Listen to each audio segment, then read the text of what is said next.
I think a consequence we deal with is this brokenness, not only of trust, but ultimately of relationship.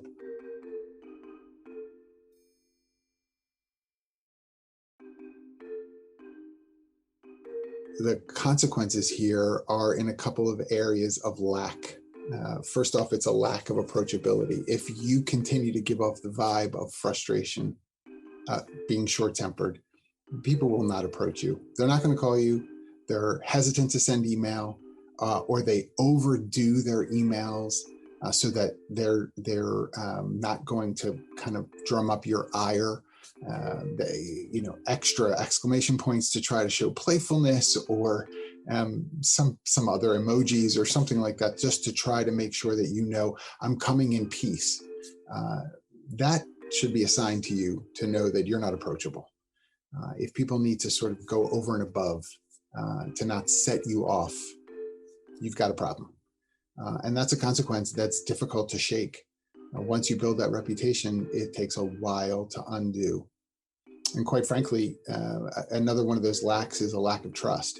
If I don't know that I can come to you with whatever I'm going through, and you're not going to bite my head off, I'm not really going to trust you to share with you what's going on.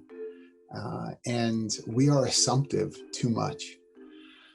So if I'm that person that frustrates you, and we picked up the last couple of calls from me, and you've been frustrated when you hang up, and you see that next call come, and you're preemptively frustrated, and you grab, what, John, or again, are very short. I may be calling today to tell you that I had a tragedy in my personal life, and I need to take the rest of the day off. Then you feel badly that, I didn't know. I thought you just were going to call to complain again. And it's better for you to assume the positive. And then if we've got to be responsive to what someone is sharing on the phone, you have time to do that.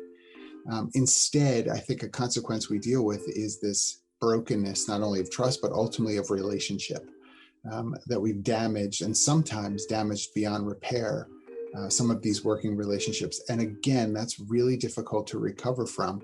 And particularly when it gets to the relationship part, you may not be able to recover.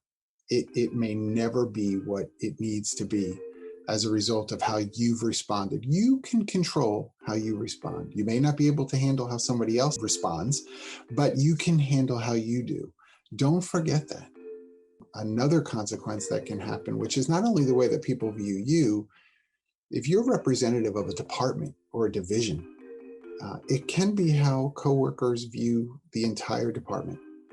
So if you've got a bad attitude in HR, it may be that's how staff starts to look at HR as a whole. And so now it's not just about you. That consequence can bleed over into others and how they're viewed. That's not fair. And you can control that.